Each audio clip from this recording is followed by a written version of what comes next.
तालूत किस जगह से निकला? तारुफ अहद हुकूमत मूसा अलैहि वसल्लम के बाद, तालूत के बाद दाऊद अलैहि अस्सलाम। तालूत का जिक्र कुरान करीम में एक नेक बादशाह के तौर पर आया है, जो मूसा अलैहि अस्सलाम के बाद पैगंबर समूएल अलैहि अस्सलाम के वक्त में तख्त नशीन हुए और बनी इसराइल को जालिमों के जुल्म से निजात दिलाई। बाइबल में तालूत का नाम साउल है, कुरान में तस्करा तालूत। कुरान में आए तस्करे का खुलासा यह है कि मूसा अलैहि अस्सलाम के बाद जब काफ़ी अरसा गुजर गया और बनी इसराइल के एक नबी हज़रत शमून से समूएल से बनी इसराइल ने कहा कि उनके लिए एक अमीर बादशाह मुकर्रर कर दे, तो आप अलैहि अस्सलाम ने अलीताल का ये फरमान सुनाया कि अलीताल ने तुम्हारे लिए तालूत को बादशाह मुकर्रर किया है। तो उन लोगों ने कहा कि ये कैसे मुमकिन है, जबकि वो तो दौलतमंद भी नहीं है।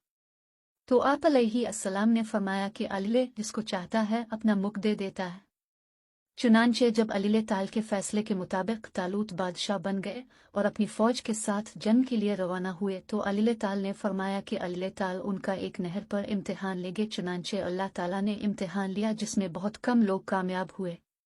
कामयाब होने वालों के साथ मिलकर तालूत ने जालूत और उसकी फौज से जंग किया। जालूत का कत्ल। तालूत की फौज में हज़रत दाऊद अलैहि अस्सलाम भी थे, जिन्होंने जालूत को कत्ल किया, और इस तरह से बनी इसराइल को जालिमों के जुल्म से निजात मिली। दाऊद अलैहि अस्सलाम से रिश्ता। तालूत ने जब जालूत से जंग जीत ली और दाऊद अलैहि अस्सलाम की शुजाअत और ज़हानत को देखा, तो अपनी बेटी का निकाह उनसे कर दिया।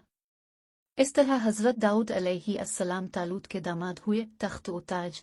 अल्लाह सुब्हाना व तआला ने तालूत को जो बादशाहत अता की, इसमें अपने दामाद यानी हज़रत दाऊद अलैहि अस्सलाम को भी शरीक किया, और उनकी वफ़ात के बाद तख्त व ताज बादशाहत हज़रत दाऊद अलैहि अस्सलाम को मिली, जो अल्लाह की मर्ज़ी से था।